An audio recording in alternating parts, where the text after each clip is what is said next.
like service in which there was a divider between male identifying people and female identifying people, and not feeling very comfortable in the service because it was very binary.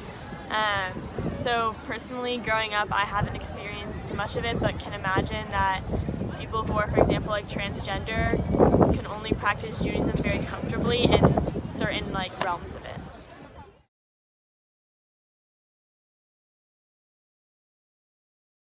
I mean, I feel like I should, because I think in the media a lot we've been seeing like all these scandals around nuns and priests and sexual misconduct in general.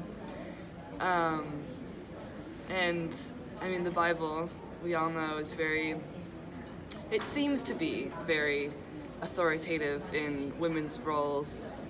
Do I feel oppressed? No. Am I ashamed of the oppression that has happened in Catholicism? Absolutely.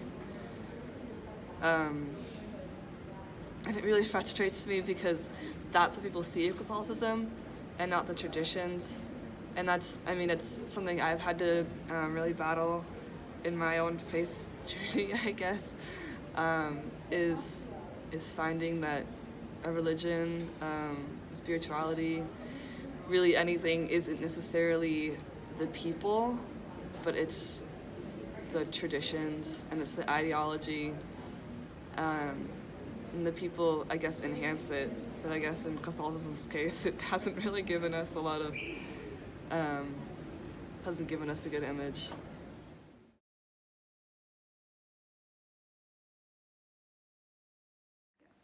So I do feel like that my religion definitely had an effect on me gender-wise.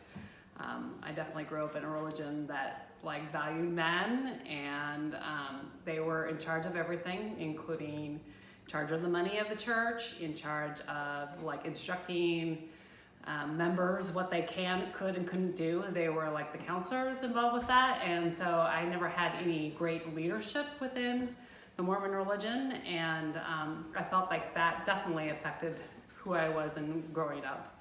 And also having the history of them instituting polygamy did not help either. It definitely affected me today. As a teenager, I feel like as a result of it, I was a much stronger woman. And I didn't really actually realize all of that until I took a women's studies class in college. And that's really when it finalized how not only Mormonism, but most organized religions are not what I would call in support of women's issues. I'd say that I feel more oppressed by Arabic culture rather than the religion itself because of how distinct the patriarchy is within Arabic culture. The biggest misconception about Islam is that it is discriminatory towards women, when in reality it is Arab culture and the patriarchy that follows with that. People use Islam and religion as an excuse to dictate a woman's role, which is the worst part. People in America see the sexism in places like Saudi Arabia or Iran and immediately want to blame the misogyny on Islam practices, when it is simply an issue of sexism and has nothing to really do with the religion itself. The Quran actually does value the equality between men and women and does specify the importance of equality. For example, people assume that the hijab is used to oppress women or tell them how they should be dressing or acting, when it actually holds a lot of cultural significance and heritage for many women. There are rules like this for men too, not just women, but no one wants to talk about that. These assumptions about my religion and culture do affect me and make me feel like I cannot voice my own opinions and talk about it openly, which is more oppressive to me than my own culture and religion.